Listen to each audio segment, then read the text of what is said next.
안녕하세요. 네, 이인호입니다. 네.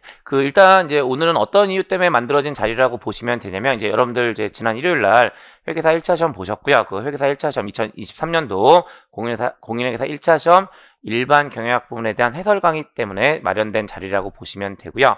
일단 각 문제들을 좀 살펴보기 전에 전체적인 총평을 좀 드리겠습니다. 전체적인 총평 말씀드리면, 뭐 기존의 공인회계사 1차 시험에서 일반 경영학이 차지하고 있었던 그런 출제 경향들 그냥 그대로 다 유지되고 있는 상태라고 보시면 되시고요. 문항수 역시 총 40문항 중에 24문항 출제됐고, 조직행동론과 인적자원관리가 8문항, 생산운영관리가 8문항, 마케팅이 8문항 출제되어 있는 상황이라고 보시면 되죠. 그래서 뭐 출제 경향에 대한 큰 변화는 없다라고 보시면 되는데, 역시나 이제 난도와 관련된 이야기가 좀 돼야 될 듯해요. 그러니까 어떤 특징을 좀 가지고 있냐면, 2021년도 이전과 2022년과 2023년 요 두 해가 좀 갈라집니다. 그러니까 전체적으로 어떤 형태를 보이고 있냐면, 2022년도부터 기존보다는 조금 문제의 난도가 낮아지는 형태들을 보이고 있죠. 예, 물론 이제 그게 실제적으로 난도가 낮아진 것도 물론 있겠지만, 시험 보시는 분들에 대한 체감 난이도가 좀 낮아지는 부분들이 있어요. 그러니까 어떤 이유 때문에 체감 난이도가 좀 낮아진 상황이라고 보시면 되냐면, 그게 두 가지 관점을 들 수 있을 것 같은데, 2021년도 이전에는 적절한 것을 고르는 문제의 비중이 훨씬 높았죠. 그런데 2022년도와 2023년도 같은 경우에는 적절하지 않은 것을 고르는 문제의 빈도가 더 높았어요. 이제 그러다 보면 아무래도 문제 푸시는 분들 입장에서는 체감 난도가 낮아질 수밖에 없습니다. 그다음에 또 한 가지 특징은 뭐냐면, 2021년도 이전과 2022년과 2023년을 비교해보면 객관식 문제 보기에 있어서의 문장의 길이도 좀 차이가 있어요. 그러니까 2021년도 이전에는 보기의 문장 길이가 좀 길었다면, 2022년과 2023년은 조금 짧아진 그런 경향들을 보이고 있고요. 그런 것들 역시 체감 난이도를 좀 낮춰주는 데 기여하는 부분들이 된다라고 보시면 돼요. 그래서 전체적으로 2021년도 이전보다는 난이도가 좀 낮아져 있다라고 보시면 되고요. 그럼 이제 올해 2023년도 자체만 가지고 말씀을 드리면, 작년 2022년도와 유사한 난이도 정도라고 보시면 될 듯 합니다. 그 정도 말씀드리면서 총평에 대한 내용들 말씀드린 거고요. 이제 그런 관점이라면 이제 역시나 어떻게 공부를 하셔야 될 거냐라는 건데, 회계사 시험이 가지고 있는 가장 큰 특징 중에 한 가지는 뭐냐면, 단순 암기형태의 문제가 거의 출제가 되지 않죠. 그러니까 전체적으로 틀을 좀 잡고 그 틀에 대한 내용들 기반으로 해서 내용들을 좀 이해하셔야만 풀 수 있는 문제들이 대부분이라고 보시면 되고, 그러니까 경영학은 철저하게 암기 중심이 아니라 이해 중심으로 공부하시는 것이 훨씬 더 효율적인 대응법이 된다라고 보시면 되고, 이러한 출제 경향은 당연히 내년에도 이어지지 않을까라는 게 제 개인적인 판단이긴 합니다. 그래서 그 정도 말씀드리면서 이제 한 문제 한 문제씩 살펴보도록 할 거고요. 1번 문제부터 보시면, 리더십에 관한 설명으로 가장 적절하지 않은 것은 1번, 리더십 특성 이론은 사회나 조직에서 인정받는 성공적인 리더들은 어떤 공통된 특성을 갖고 있다는 전제하에 이들 특성을 연구하여 개념화한 이론이다. 2번, 하우스는 리더십 스타일을 지시적, 후원적, 참여적, 성취지향적으로 구분한다. 3번, 리더 구성원 교환 이론은 리더와 개별 구성원의 역할과 업무 요구사항을 명확히 함으로써 부서 내 구성원의 목표 달성을 돕는다라고 쓰고 있고, 얘가 옳지 않은 설명이라고 보시면 되는데, 지금 뭐에 대한 문제냐면,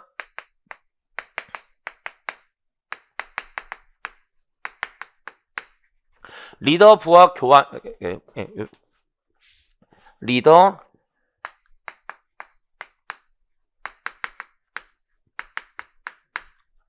구성원 교환 이론이라는 것에 대해서 이야기하는 거고요. 말 그대로 리더와 구성원 사이에 교환을 다루고 있는 건데, 이 교환이 바로 상호작용의 의미를 가지고 있고요. 그랬을 때 이 구성원들과 리더 사이의 상호작용은 높은 경우와 낮은 경우로 나누어질 거고, 구성원과 리더 사이의 상호작용이 높은 구성원들의 집단을 내집단, 상호작용의 강도가 낮은 집단을 외 집단이라고 나눈 다음에 얘네들을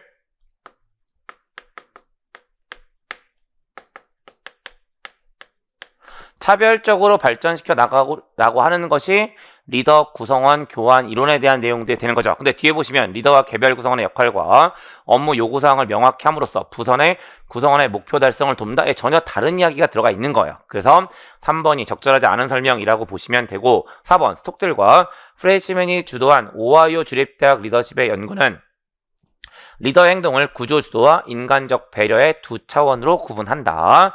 5번 피들러의 상황적합 모델은 리더십을 관계 중심과 과업 중심 리더십으로 구분한다. 나머지는 다 문제 없는 내용들이죠. 그래서 1번 문제 정답 3번으로 보시면 되는 거고 다음 2번 동기부여에 관한 설명으로 가장 적절하지 않은 것은 1번 허즈버그의 이요인 이론은 만족과 불만족을 동일한 개념의 양극으로 보지 않고 두 개 각각 독립된 개념으로 본다. 요거 가장 핵심적인 내용들이고 옳은 설명이라고 보시면 되죠.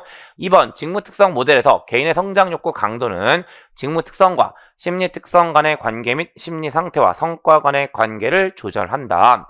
3번 자기효능 감은 어떤 과업을 수행할 수 있다는 개인의 믿음이다. 4번 인지평가 이론에서는 어떤 직무에 대하여 내지적 동기가 유발되어 있는 경우 외적 보상이 이루어지면 내지적 동기가 강화된다. 요거 뭐 간단하게 정답 찾을 수 있는 문제가 되는 거죠. 인지적 평가 이론에서는 어떤 직무에 대하여 내지적 동기가 유발되어 있는 경우 외적 보상이 주어지면 내지적 동기가 강화되는 것이 아니라 감소된다라고 보고 있는 거죠. 그래서 4번이 옳지 않은 설명이라고 보시면 되고 5번 마이어와 알렌의 조직 몰입 중 규범적 몰입은 도덕적, 심리적 부담감이나 의무감 때문에 조직에 몰입하는 경우를 의미한다. 크게 문제없는 내용들이 돼요. 그래서 2번 문제 정답 4번으로 보시면 되는 거고 다음 3번 다음 설명 중 적절한 항목만을 모두 선택한 것은 A번 높은 집단 응집력은 집단 사고의 원인이다. 옳은 설명이죠. 일반적으로 응집력이 높아지게 되면 집단 사고가 발생할 가능성 높아지니까 A는 적절한 설명이라고 보시면 되고요. 다음 B번 사회적 테마는 집단으로 일할 때보다 개인으로 일할 때 노력을 덜 하는 현상을 의미한다. 반대로 되어 있습니다. 사회적 테마 이런 것은 사회에 소속되어 있을 때 태만하게 하는 거. 그러니까 집단으로 일할 때와 개인으로 일할 때를 비교했을 때 집단으로 일할 때 노력을 덜 하는 현상이라고 보시면 되겠죠. 그러니까 B는 적절하지 않은 설명이라고 보시면 되는 거고 C번 제한된 합리성에서 사람들은 의사결정 시 만족스러운 대안이 아닌 최적의 대안을 찾는다. 제한된 합리성과 관련되어 있는 것은 최적해가 아니라 만족해가 되니까 C 역시 옳지 않은 설명이라고 보시면 되는 거고 다음 D번 감정노동은 대인거래 중에 조직 또는 직무에서 원하는 감정을 표현하는 상황으로 인지된 감정과 표현된 감정이 있다. 뭐 크게 문제 있는 내용은 아니라고 보여지죠. 그래서 D 적절한 설명이라고 보시면 되고 다음 2번 빅5 모델에서 정서적 안정성은 사회적 관계 속에서 편안함을 느끼는 정도를 의미한다. 정서적 안정성 또는 신경증적 성향이라고 하는 거고 스트레스를 잘 견디는 정도를 의미한다라고 보시면 되죠. 그리고 사회적 관계 속에서 편안함을 느끼는 정도는 외향성에 대한 설명이라고 보시면 돼요. 그래서 이도 적절하지 않은 설명. 따라서 적절한 설명은 A와 D가 되니까 3번 문제 정답 1번으로 확인하시면 되는 거예요.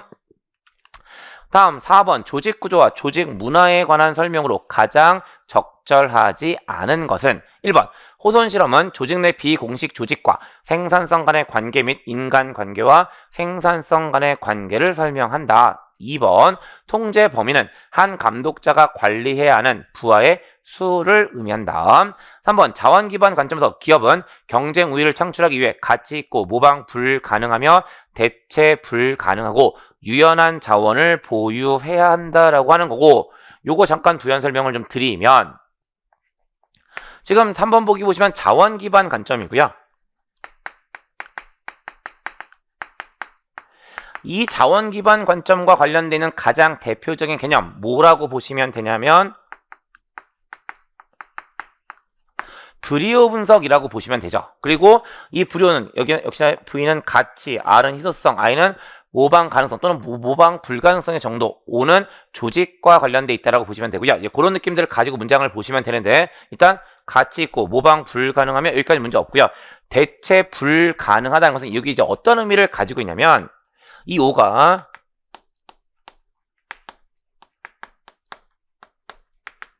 조직화하기 쉬운의 의미를 가지고 있는데 이 조직화하기 쉽다라는 것이 대체 불가능의 의미를 내포하고 있는 경우가 있어요. 그래서 대체 불가능까지는 맞아요. 근데 역시 그냥 구어적으로 가지더라도 유연하다는 것은 다양한 활용이 가능하다는 거니까 대체가 가능하다는 일일까요? 대체가 불가능하다는 이야기일까요? 유연하다는 것은 대체가 가능하다는 의미를 내포하고 있어요. 그러니까 앞에 얘기하는 가치 있고 모방 불가능하며 대체 불가능하고까지는 맞는 설명인데 유연한 자원들을 보유해야 한다. 이 유연한 자원이라는 표현이 옳지 않은 설명이 돼버리는 거예요. 그래서 3번은 전체적으로 옳지 않은 설명으로 판단이 되는 거고 따라서 4번 문제 정답 3번으로 보시면 되는 거고 다음 4번 로렌스 로시의 연구에 의하면 기업은 경영 환경이 복잡하고 불확실할수록 조직 구조를 차별화한다. 5번 호프스테드의 국가 간 문화 차이 비교 기준 중 권력 간 거리는 사회에 존재하는 권력의 불균형에 대해 구성원들이 받아들이는 정도를 의미한다. 역시나 문제 없습니다. 그래서 4번 문제 정답 3번으로 보시면 되는 거고요. 다음 5번 다음 설명 중 적절한 항목만을 모두 선택한 것은이에요. 하나씩 보겠습니다. A번 태도는 정서적, 인지적, 행동적 요소로 구성된다. 역시나 옳은 설명이라고 보시면 되고요. 순서적인 문제를 녹여서 이야기하면 제일 첫 번째가 인지적 요소, 정서적 요소, 행동적 요소가 되는데 이 보기에서는 뭐 순서적인 의미는 중요한 의미를 가지고 있지 않으니까 A는 옳은 보기로 보시면 되는 거예요. 다음 B번 직무 만족은 직무를 활용한 전문가로서의 체계적인 경력 개발을 의미한다. 직무 만족과 전혀 상관이 없죠. 직무 만족은 개인이 직무를 통해서 느끼는 만족 상태 뭐 그런 것들을 의미하게 될 거니까 B는 적절한 항목으로 볼 수 없는 내용이 된다라고 보시면 되는 거고요. 다음 C번 마키아벨리즘 성격 특성은 대인관계에 있어 속임수와 조작을 사용하는 성향을 의미한다. 마키아벨리즘이라는 것은 개인의 목적을 달성하기 위해서 수단과 방법을 가리지 않는 성향을 의미하니까 C는 적절한 설명으로 보시면 돼요. 다음 D번 켈리가 제시한 귀인의 결정 요인은 합의성, 특이성, 책무성이다. 합의성과 특이성은 맞죠. 그런데 책무성이 아니라 일관성이라는 것이 들어와야 됩니다. 그래서 D 역시 적절하지 않은 설명이라고 보시면 되고요. 다음 2번 피그말리온 효과 또는 자성적 예언 또는 자기충족적 예언이죠. 특정인에 대한 기대가 실제 행동 결과로 나타나게 되는 현상을 의미한다. 피그말리온 효과에 대한 설명으로 옳은 설명이라고 보시면 되죠. 그래서 주어진 5개 중에 옳은 설명은 A, C, E가 되니까 5번 문제 정답 4번으로 확인하시면 되는 거예요. 다음 6번 성과관리에 관한 설명으로 가장 적절하지 않은 것은 1번 평가센터 또는 역량평가센터는 다양한 평가 기법을 사용하여 다양한 가상 상황에서 피평가자의 행동을 한 명의 평가자가 평가하는 방법이다. 역시 뭐 제가 강의할 때도 주로 많이 말씀을 드리지만 평가센터법 합숙이란 키워드 가지고 말씀을 드리게 되는 거고요. 역시 합숙이란 관점에서 굳이 평가자가 한 명일 필요는 없는 거죠. 근데 한 명의 평가자가 평가하는 방법이라고 쓰고 있으니까 옳지 않은 설명. 따라서 1번이 이 문제의 정답이라고 보시면 되고요. 나머지 확인하겠습니다. 2번 목표에 의한 관리는 평가자뿐만 아니라 피평가자도 목표 설정 과정에 함께 참여한다. 3번 타인 평가 시 발생한 오류 중 후광 효과는 개인이 갖는 특정한 특징에 기초하여 그 개인에 의한 일반적 인상을 형성하는 것이다.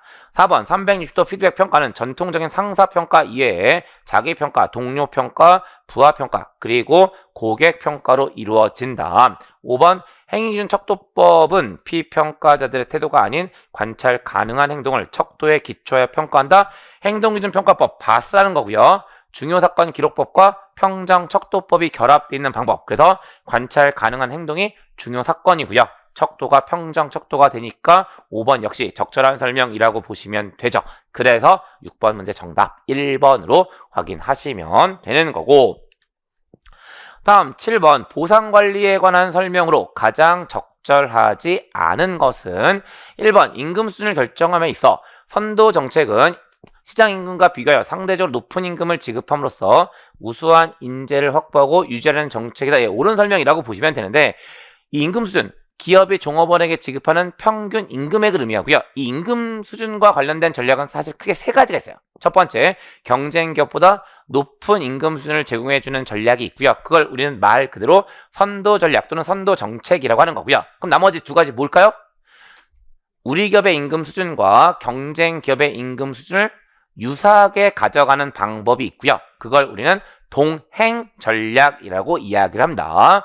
마지막으로 경쟁 기업보다 낮은 임금 수준을 가져가는 전략을 추종 또는 지연 전략이라고 하게 되죠. 그래서 1번 보기 적절한 보기로 보시면 되고, 다음 2번 직무급은 직무 수행자의 직무 몰입과 직무 만족에 의해 결정된다? 그렇지 않죠. 직무급이라는 것은 해당 직무가 가지고 있는 가치에 근거해서 임금이 결정되는 겁니다. 그래서 2번이 옳지 않은 설명이라고 보시면 되고, 3번 임금 공정성 중 개인 공정성은 동일 조직에서 동일 직무를 담당하고 있는 구성원 간의 개인적인 특성에 따른 임금 격차에 대한 지각을 의미한다. 4번 기업의 지불 능력, 노동시장의 임금 수준 및 생계비는 임금 수준의 결정 요인이다. 5번 근속 연수가 올라갈수록 능력 및 성과가 향상되는 경우에는 연공급을 적용하는 것이 적절하다. 근속 연수와 관련돼 있으니까 연공급이라고 보시면 되겠죠. 그래서 7번 문제 정답 2번이 되는 거예요. 다음 8번 조직 구조 및 조직 개발에 관한 설명으로 가장 적절하지 않은 것은 1번 레인의 조직 변화 3단계 모델은 해빙, 변화, 재결빙이다. 옳은 설명이죠. 2번 베버가 주장한 이상적인 관료제는 분업, 권한계층, 공식적 채용, 비인간성, 경력 지향, 문서화의 특징을 갖고 있다. 여기서 그냥 비인간성, 비인성이라고 하는 거 단방향 의사소통의 의미를 가지고 있습니다. 그래서 2번은 역시나 적절한 설명이라고 보시면 되는 거고, 3번 페로는 문제의 분석 가능성과 과업 다양성이라는 두 가지 차원을 이용하여 부서 수준의 기술을 장인 기술, 비일상적 기술, 일상적 기술, 공학적 기술로 구분한다.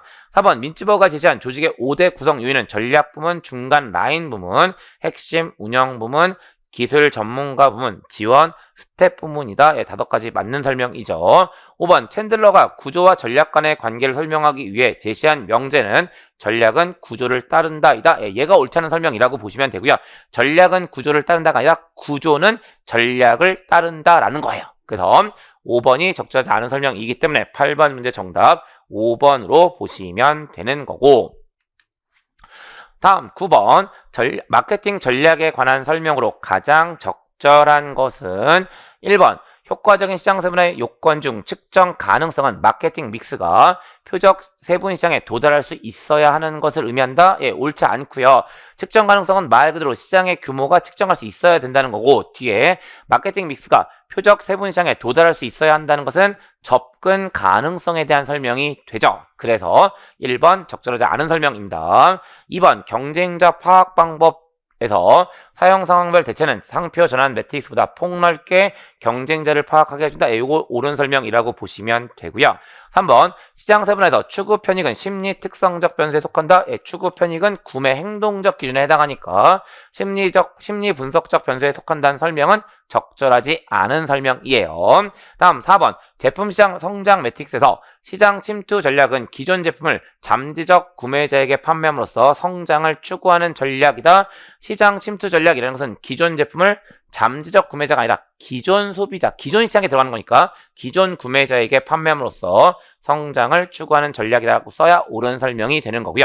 반대로 기존 제품을 잠재적 구매자에게 한다는 것은 기존 제품을 새로운 시장에 들어간다는 의미를 가지고 있으니까 시장 개발 전략에 대한 설명이라고 보시면 되겠죠. 그래서 4번 옳지 않은 설명, 적절하지 않은 설명 되는 겁니다. 5번 차별적 마케팅은 틈새 시장 전략이며 자원이 제한된 기업에 의해 주로 사용된다. 틈새 시장 전략이고 자원이 제한된 기업에 의해 주로 사용되는 것은 차별적 마케팅이 아니라 집중적 마케팅에 대한 설명이 되죠. 그래서 5번도 적절하지 않은 설명이 되니까 9번 문제 정답은 2번으로 확인하시면 되는 거예요. 다음 10번 제품 관리에 관한 설명으로 가장 적절한 것은 1번 신제품 개발 프로세스 마케팅 믹스 개발 단계는 컨셉 개발 및 테스트 단계와 사업성 분석 단계 사이에 위치한다. 얘가 적절한 설명이라고 보시면 되고요. 다음 2번 선매품의 경우 선택적 유통보다는 전속적 유통이 고려된다. 선매품은 선택적 유통이 고려되니까 적절하지 않습니다. 다음 3번 제품 믹스의 길이는 제품 믹스 안에 들어있는 제품 라인의 개수를 말한다. 제품 라인의 개수는 길이가 아니라 폭 또는 너비라고 이야기하는 거고요. 길이는 제품의 개수, 깊이는 품목의 개수를 의미하죠. 그래서 3번 적절하지 않은 설명 되는 거고, 다음 4번 상대적 이점은 신제품 확산에 정에 영향을 미치고 단순성은 신제품 확산에 부에 영향을 미친다. 예, 상대적 이점이나 단순성 모두 다 신제품 확산에 정에 영향을 미치게 되는 거예요. 다음 5번 희석 효과가 발생할 위험은 하향 확장보다 상향 확장에서 더 크다. 예, 희석 효과 뭔가 효과가 희석되는 거니까 하향은 위에서 아래로 내려가는 거고요. 상향은 아래에서 위로 올라가는 거니까 좋은 이미지를 가지고 있다가 품질 더 낮은 제품이 들어왔을 때 그 좋은 이미지가 손상되는 게 희석 효과가 될 거잖아요. 그러면 희석 효과는 상향 확장보다는 하향 확장에서 크다라고 써야 옳은 설명이라고 보시면 되겠죠. 그래서 2번, 3번, 4번, 5번이 적절하지 않고요. 1번이 적절한 설명 되니까 10번 문제 정답 1번으로 확인하시면 되는 겁니다. 다음 11번 가격 관리에 관한 설명으로 가장 적절한 것은 1번 공원 마진율이 낮은 제품의 가격 책정 목표는 단위당 마진 증대보다 판매량 증대가 되어야 한다. 지금 공원 마진이 낮다는 것은요. 그 공원 마진은 판매 가격에서 변동비를 빼준 거잖아요. 변동비를 빼준 거니까 공원 마진이 낮다는 것은 변동비의 비중이 큰 경우입니다. 근데 변동비의 비중이 크다면 당연히 판매량 증대가 아니라 단위당 마진을 높여야 되는 게 중요하고요. 만약에 고정비의 비중이 높다면 규모의 경제를 보기 위한 거니까 많이 만들어서 많이 팔아야 돼요. 그래서 공원 마진율이 높은 경우라면 판매량 증대가 돼야 되는 거고요. 공원 이익률이 낮은 경우라면 단위당 마진 증대가 더 중요하다라고 보시면 돼요.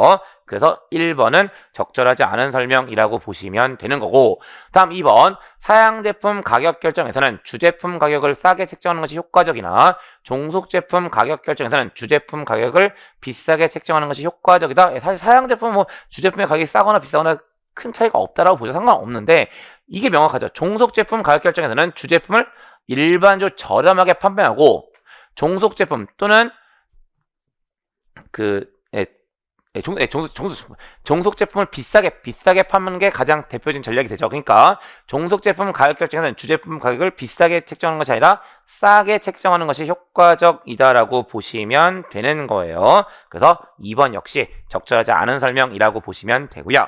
3번 시장 침투 가격은 규모의 경제가 존재할 때는 적절하나 잠재 구매자의 가격 품질 연상이 강하다면 효과적이지 않다. 가격 품질 연상 효과, 가격을 들으면 품질을 떠올릴 거니까 가격이 비싸면 품질이 좋다라고 느낀다는 거죠. 그러면 가격 품질 연상이 강하면 제품의 가격을 높게 책정하는 것이 유리하니까 시장 침투 가격은 초기 저가 전략의 의미를 가지고 있으니까 가격 품질 연상이 강하다면 효과적이지 않고요. 다음에 규모의 경제는 단위당 원가를 절감하는 의미를 가지고 있으니까 시장 침투 가격 적절한 의미를 가지고 있겠죠. 그래서 3번이 적절한 설명이 되는 거고요. 다음 4번 제품 라인 가격 결정은 여러 가지 제품을 묶어서 함께 판매하는 것이다. 여러 가지 제품을 묶어서 함께 판매하는 것은 제품 라인 가격 결정이 아니라 묶음 제품 가격 결정이라고 보시면 되니까 4번 적절하지 않은 설명 되는 거예요. 다음 5번 유보 가격은 준거 가격보다 높고 최저 수용 가격보다 낮다. 예, 유보 가격은 소비자가 지불할 용의가 있는 최대값, 최대 가격, 최저 수용 가격은 소비자가 지불할 용의가 있는 최소값을 의미한다라고 보시면 되니까 유보 가격, 준거 가격, 최저 수용 가격 사이의 관계를 보면 유보 가격이 가장 크고요. 그 다음에 준거 가격, 최저 수용 가격이 가장 낮을 거예요. 근데 유보 가격은 당연히 준거 가격보다 높고 최저 수용 가격보다도 높다라는 특징을 가지고 있겠죠. 근데 낮다라고 쓰고 있으니까 역시나 적절하지 않은 설명이라고 보시면 되고요. 따라서 주어진 보기들 중에 적절한 설명은 3번이 되니까 11번 문제 정답 3번으로 확인하시면 되는 거예요. 다음 12번 유통경로 및 수직적 마케팅 시스템에 관한 설명으로 가장 적절하지 않은 것은 1번 독립적 유통경로는 통합적 유통경로보다 통제 가능성이 낮다. 2번 복수경로 마케팅 시스템은 통합적 유통경로와 독립적 유통경로가 함께 존재하는 혼합적 유통경로이다. 그러니까 복수경로라고 쓰겠죠. 3번 소매상 협동조합과 프랜차이즈 조직은 계약형 VMS이다. 4번 수익적 통합 수준은 기업형 VMS가 가장 높고 계약형 VMS가 관리형 VMS보다 높다. 역시나 문제 없습니다. 5번 계약형 VMS 중 하나인 도매상이 후원하는 자발적 체인은 대형 도매상을 중심으로 중소제조업체들이 자발적으로 만든 체인이다. 예, 얘가 옳지 않은 설명이라고 보시면 되는 거고요.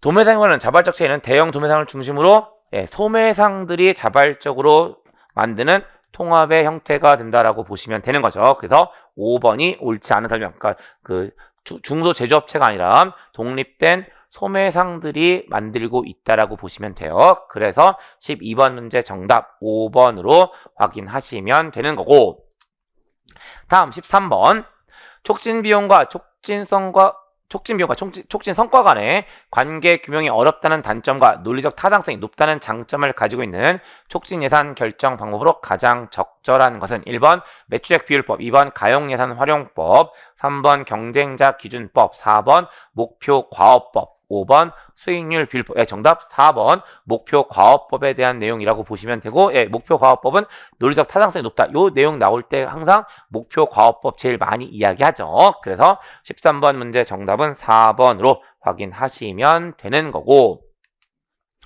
다음 14번 확장된 피시바인 모델에 관한 설명으로 가장 적절한 것은 1번 계획적 행동이론에 기반하고 있다.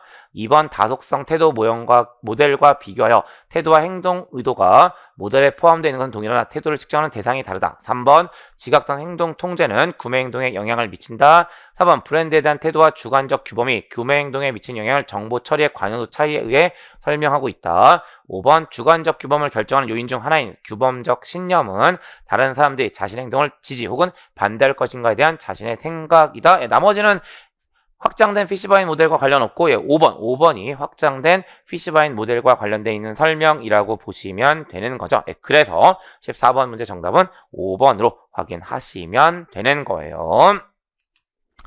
다음 15번 소비자 행동 영향 요인에 관한 설명으로 가장 적절한 것은 1번 공공장소에서 사용되는 사치품의 경우 제품의 소유와 브랜드 선택 모두가 준거 집단에 의해 영향을 받는다. 딴지 걸 만한 내용이 없어요. 다음 2번 비공개적 모델링은 모델이 취한 행동과 결과를 상상하도록 유도하지 않는 대신 타인이 어떻게 행동하는가를 들려주는 대리학습이다. 옳지 않은 설명이라고 보시면 되는데, 결과를 상상하지 않도록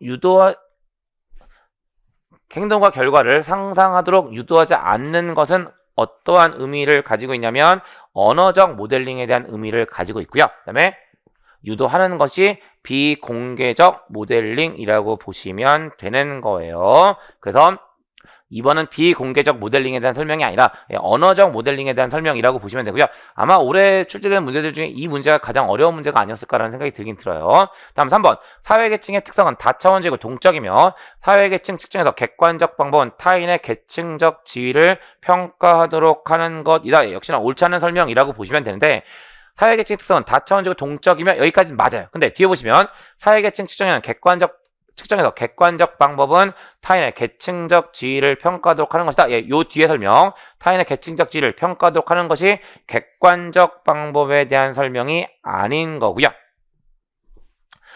그래서 이제 3번이 옳지 않은 설명이라고 보시면 되는데, 요 뒤에 설명, 타인의 계층적 지위를 평가하도록 하는 것은 그죠? 이걸 먼저 설명해야 되는 거군요. 제가 잠깐 볼게요. 지금 사회계층을 측정하는 방법은 그 세 가지가 있는 거고, 그 세 가지가 바로 뭐냐면 평가적 방법이라는 것이 있고요. 객관적 방법이라고 하는 것과 주관적 방법이라고 이야기하는 세 가지가 있어요. 그 스템. 지금 문제에서 얘기하는 타인의 계층적 지위를 평가하도록 하는 것은 이 평가적 방법에 대한 설명이 되거든요. 그래서 3번 역시 적절하지 않은 설명이라고 보시면 되는 겁니다. 다음 4번 수단 목적 사슬 모형에 의하면 제품 속성은 목적에 해당한다.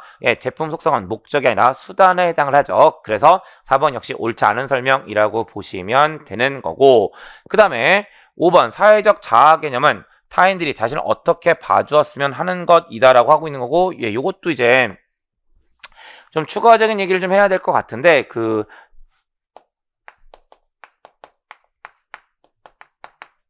자아 개념이라고 하는 거고요. 이 자아 개념은 크게 네 가지가 있다라고 보시면 되고요. 그 네 가지가 실제적 자아 개념이라는 게 있고요. 이성적 자아 개념이 있고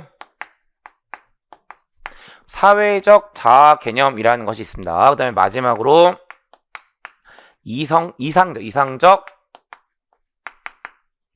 사회적 자아 개념이라는 것이 있다라고 보시면 되고, 요 네 가지 중에 요 네 가지에 대한 개념을 물어보는 문제라고 보시면 되는데, 그 사회적 자아 개념이라고 하는 것은요,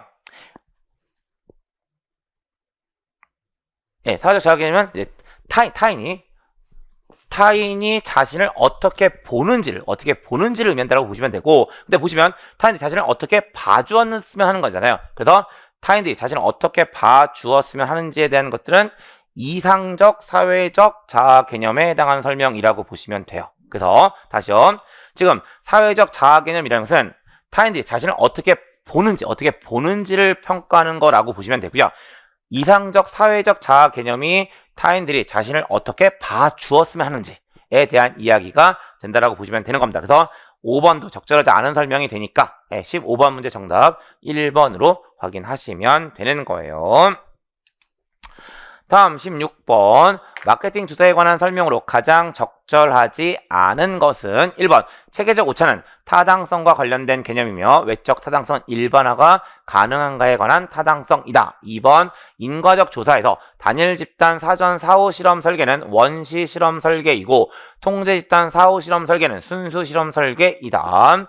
3번 조사 목적을 공개하는 설문지법과 달리 면접법과 투사법은 조사 목적을 공개하지 않는 공통점이 있으나 면접법과 투사법의 차이는 자료 수집 과정의 비체계와 비표준화 정도로 구분된다. 얘가 적절하지 않은 설명이라고 보시면 되는데, 투사법은 조사 목적을 공개하지 않는 거 맞아요. 그런데 면접법은 조사 목적을 공개합니다. 그래서 3번이 적절하지 않은 설명이라고 보시면 되고, 4번 확률 표본 추출 방법 중 하나인 층화 표본 추출은 모집단을 서로 상이한 소집단들로 나누고 이들 각각의 소집단으로부터 표본을 단순 무작위로 추출하는 것이다. 층화 표본 추출에 대한 가장 일반적인 설명이라고 보시면 되죠. 5번 조사 현장 오류는 관찰 오류이고 무응답 오류는 비관찰 오류이며 이들 모두는 비표본 오류에 속한다. 역시나 옳은 설명이 됩니다. 그래서 16번 문제 정답 3번으로 확인하시면 되는 거예요. 다음 17번 MTS 재고 생산 공정이죠. MTS에서 MTO 주문 생산 공정입니다. MTO 프로세스로 변경할 경우 유리할 것으로 예상되는 상황만을 모두 선택한 것에서 네 가지 상황이 들어가 있고요. 일단 개념부터 잡으면 재고 생산 공정은 재고를 가지고 고객의 요구에 대응하는 거고요. 주문 생산 공정은 주문을 받으면 그 주문에 맞춰서 대응하는 형태가 되는 거거든요. 그러니까 당연히 얘는 기업이 재고를 가지고 있어야 되는 상황인 거고 얘는 재고를 가지지 않아도 되는 상황이에요. 그럼 이제 MTS가 MTO로 변경한다는 얘기는 재고를 가지고 있는 상황에서 재고를 가지지 않는 상황으로 변경한다는 의미를 가지고 있으니까 어떨 때 이런 일이 벌어질까요?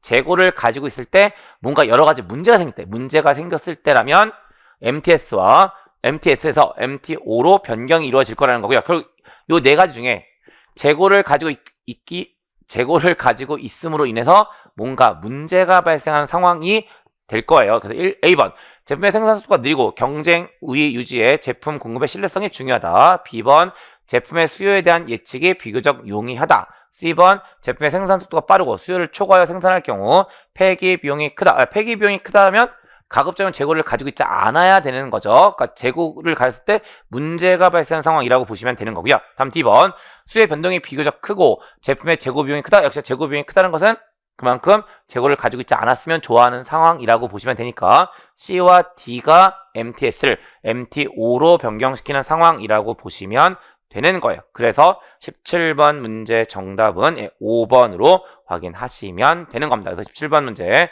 그렇게 보고 넘어가시면 되는 거고, 다음 18번 A사는 두 가지 예측 방법을 활용하여 수요를 예측하고 있다. A사가 추정한 월별 예측 수요와 월별 실제 수요가 다음과 같을 때 이에 관한 설명으로 가장 적절하지 않은 것은 단 1월 이전의 자료는 없으며 각 월의 통계치는 이전 기간의 자료를 반영하여 계산한다라는 거고요.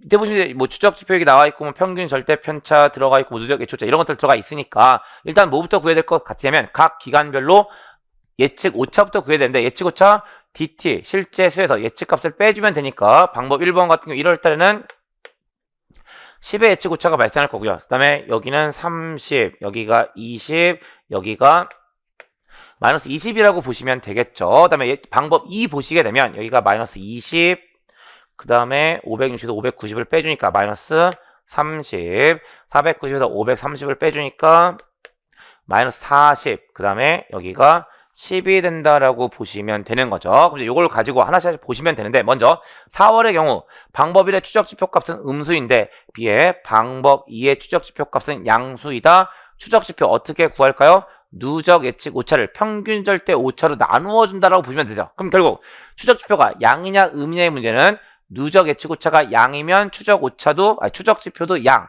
누적 예측 오차가 음이면 추적지표도 음이라고 보시면 되죠. 그래서 4월 기준으로 얘의 누적 예측 오차를 구하시면 플러스 40, 얘의 누적 예측 오차를 구하게 되면 마이너스 80 되니까 이쪽이 누적 예측 오차가 양, 여기가 누적 예측 오차가 음이 되니까 방법 1의 추적 지표는 음이 아니라 양수이어야 되고요.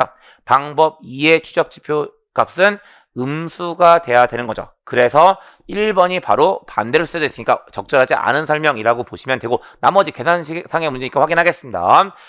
두 방법 2월 기준 평균 절대 편차 값은 5의 차이가 있다. 지금 2월 기준이고요. 여기서 평균 절대 오차는 40을 2로 나누니까 20이 될 거고요.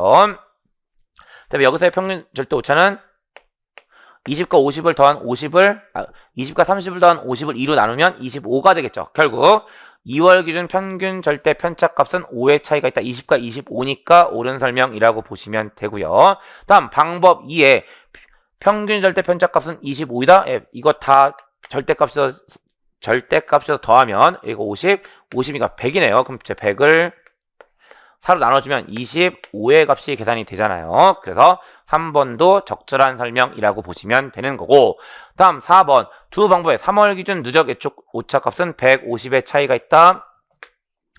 여기에 누적 예측 오차 값은 60이고요. 여기에 누적 예측 오차 값은 70 마이너스 90이 되죠. 그럼 이제 60과 90의 차이가 마이너스 90의 차이가 되니까 값의 차이는 150의 차이가 있다. 옳은 설명이라고 보시면 되죠. 다음 예측치가 수요를 과대평가하는 경향이 있는 경우 추적지표는 음의 값을 간다. 추적지표의 분자에 누적 예측 오차가 들어가는 거고요. 누적 예측 오차가 양의 값을 가졌을 때는 과소 예측을, 누적 예측 오차가 음의 값을 가졌을 때는 과대 예측을 판단하니까 과대평가하는 경향이 있다면 추적지표 역시 음의 값을 갖는다라고 보시면 되는 거잖아요. 그래서 18번 문제 정답 1번으로 확인하시면 되는 거고 그렇게 정리하시면 18번 문제에 대한 이야기들을 전부 다 확인하셨습니다. 다음 19번 재고관리에 관한 설명으로 가장 적절하지 않은 것은 1번 수요 예측의 정확도가 떨어질수록 동일한 서비스 수준을 유지하기 위해 필요한 재고량은 증가한다. 2번 고정 주문량 모형에서는 재고 수준을 지속적으로 관찰하므로 재고 부족은 리드타임 기간에만 발생한다. 3번 경제적 주문량 모형에서 주문 비용이 증가하고 재고 유지 비용이 감소하면 경제적 주문량은 감소한다. 역시나 이거 사실 EOQ 공식 물어보는 문제라고 보시면 되는데 EOQ는 루트 H분의 ED5가 되는 거고요. 그랬을 때 주문 비용이 증가하고 재고 유지 비용이 감소하면 전체적으로 EOQ는 증가하겠죠. 그런데 EOQ는 감소한다고 쓰고 있으니까 옳지 않은 설명 되는 겁니다. 4번 경제적 주문량 모형에서 경제적 주문량은 연간 주문 비용과 연간 재고 유지 비용이 일치하는 지점에서 결정된다. 5번 단일 기간 재고 모형은 조달 기간이 길거나 수명주기가 짧은 제품의 주문량 결정에 적합하다. 나머지 문제 없죠. 그래서 19번 문제 정답 3번으로 확인하시면 되는 거예요. 다음 20번 공급사슬 관리에 관한 설명으로 적절하지 않은 항목만을 모두 선택한 것은 A번 기능적 제품은 혁신적 제품에 비해 수요 예측의 불확실성이 상대적으로 크다. 반대로 쓰여져 있겠죠. 기능적 제품보다는 혁신적 제품인 경우에 수요 예측의 불확실성이 상대적으로 크다라고 보시면 되니까 A번 옳지 않은 설명 되는 거예요. 다음 B번 채취 효과가 발생할 경우 공급 사슬의 하류로 갈수록 주문량의 변동폭이 더 크게 나타난다? 하류가 아니라 상류로 갈수록 주문량의 변동폭이 더 크게 나타난다라고 보셔야 되는 거잖아요. 그래서 B 역시 옳지 않은 설명이라고 보시면 되고요. C번 제조기업이 원재료 및 부품 공급의 안정성을 확보하기 위해 기업 인수를 하는 경우는 수직적 통합이면서 후방 통합에 해당한다. 서로 다른 단계 부품 공급 제조기업이니까 수직적 통합. 그 다음에 전방과 후방, 전방은 소비자 방향, 후방은 공급업체 방향이 되는데 제조기업이 공급업체 방향을 통합하고 있으니까 후방 통합이라는 설명은 옳은 설명 되는 겁니다. 다음 D번 대량 고객화를 위한 공급사슬 설계 방법으로 모듈화 설계와 지연 차별화가 있다. 역시나 옳은 설명 되는 거죠. 그래서 주어진 4개 중에 적절하지 않은 설명은 A와 B가 되니까 20번 문제 정답 1번으로 확인하시면 되는 거예요. 다음 21번 A사는 확률적 고정 주문기간 모형을 활용하여 재고를 관리하고 있다. 1일 평균 수요가 5개, 재고 조사 주기가 40일, 리드타임이 15일, 수요의 변동성을 고려한 안전재고 요구량이 30개라고 할 때 재고조사 시점인 현재 재고량이 130개라면 최적 주문량은? 이라고 물어보고 있는 거고요. 역시나 요거 그 P 시스템에서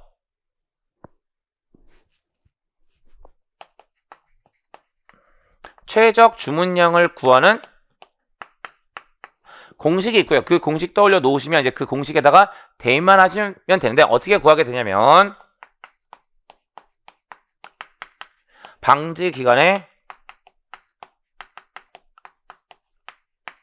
평균 수가 있고요. 거기에 뭘 더해주냐면 안전 재고를 더해주죠. 그 다음에 거기다 뭘 빼주냐면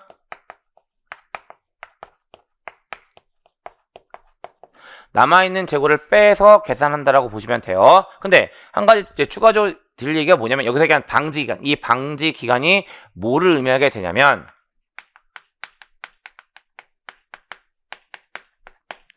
재고 조사 주기와 리드타임의 합이라고 보시면 되는 거잖아요. 그럼 이제 대입하면 돼요. 지금 재고 조사 주기가 40일, 리드타임이 15일이니까 이걸 합치면 방지 기간이 55일이고요. 거기에 일평균 수요가 5개가 되니까 55 곱하기 5를 하면 방지 기간의 평균 수요가 된다라고 보시면 되는 거죠. 그 다음에 안전 재고가 얼마라고 주어져 있냐면 30개라고 주어져 있고요. 그 다음에 현재의 재고가 130개라고 이야기하는 거죠. 그럼 이제 요거 구하시면 되는데 요거를 구하시면 여기 이제 얼마가 계산이 되냐면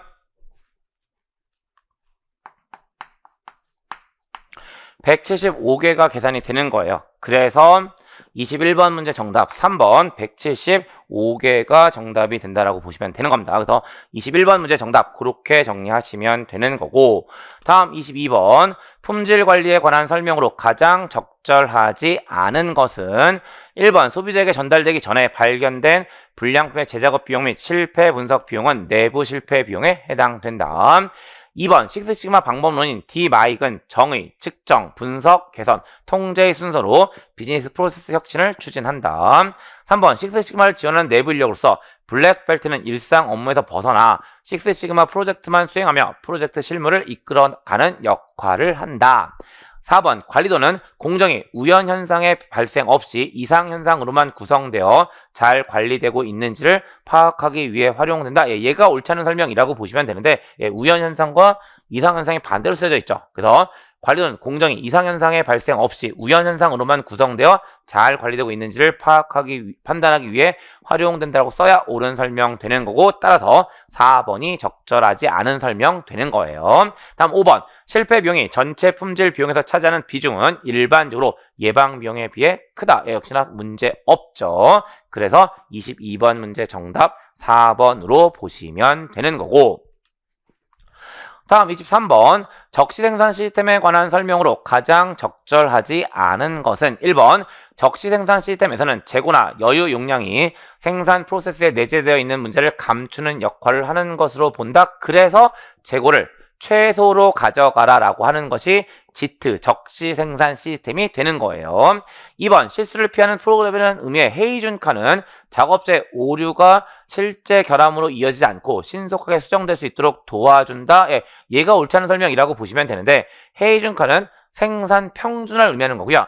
그 실수를 피하는 것과 관련해서 여러분들 정리하신 개념 가지고 이야기하면 신고 시스템, 포카 욕해가 되는 거죠. 그러니까 실수를 피하는 프로그램과 헤이준카는 전혀 상관이 없으니까 2번이 적절하지 않은 설명이라고 보시면 되는 거고, 3번 로트 단위가 작을수록 수요 변동에 쉽게 대응할 수 있으므로 이상적인 로트 단위를 1로 본다. 4번 간반은 부품 컨테이너마다 필요하므로 공정 통제를 위해 사용하는 간반의 수와 부품 컨테이너의 수는 비례 관계에 있다. 5번 공정 자동화로 인해 소수의 작업자가 다양한 기계를 다루게 되므로 전통적 제조 방식에 비해 더 많은 기능을 수행할 수 있는 다기능 작업자를 필요로 한다. 나머진 다 옳은 설명이라고 보시면 되기 때문에 23번 문제 정답 2번으로 확인하시면 되는 거고요. 다음 24번 생산 공정 및 설비 배치에 관한 설명으로 적절하지 않은 항목만을 모두 선택한 것은 A번 제품별 배치는 공정별 배치에 비해 자재와 부품의 이동이 복잡하기 때문에 이동시간과 대기시간 관리가 중요하다. 예, 제품별 배치와 공정별 배치가 반대로 쓰여져 있죠. 그래서 A는 옳지 않은 설명이라고 보시면 되고요. B번 집단 가공법은 기계 설비가 중복 투자될 수 있고 부품 분류에 따른 작업량이 증가할 수 있다는 단점이 있다. GT에 대한 설명, 옳은 설명이라고 보시면 되죠. 다음 C번 프로샵 공정은 잡샵 공정에 비해 범위의 경제 효과를 통해 원가 절감을 하기에 더 유리하다라고 하는 거고요. 지금 어떤 표현 들어가 있냐면 플로우샵이라는 것에 대해서 이야기하고 있고요. 이 플로우샵 그냥 뭐의 동의어라고 보시면 되냐면, 그러니까 공정은 크게 프로젝트 공정, 단속 생산 공정, 연속 생산 공정을 나눌 수 있는데 이 연속 생산 공정을 플로우샵이라고 한다라고 보시면 되고요. 잡샵은 단속 생산 공정과 관련돼 있는 거잖아요. 그러면 지금 연속 생산 공정과 잡샵을 비교했을 때 범위의 경제 효과를 통해 원가 절감하기에 더 유리하다? 예, 범위의 경제가 아니라 규모의 경제와 관련돼 있다라고 보시면 되는 거죠. 그래서 C가 적절하지 않은 설명이라고 보시면 되는 거고요. 다음 D번 직선 라인 배치에 비해 U자나 S자형 라인 배치는 인력의 탄력적 운영에 더 유리하며 문제 발생 시 작업자 간의 협업이 더 용이하다. 예, 옳은 설명이 되죠. 그래서 주어진 4개 중에 B와 D가 옳은 설명이고 A와 C가 적절하지 않은 설명이 되니까 문제에서는 적절하지 않은 항목을 구하라고 하고 있으니까 24번 문제 정답 2번으로 보시면 되는 거고, 예, 여기까지가 2023년 공인회사 1차 시험 경영학 과목 중에 일반 경영학과 관련된 이야기들 전부 다라고 보시면 되고요. 예, 여기까지 말씀드리면서 마무리 짓겠습니다. 네, 수고하셨습니다.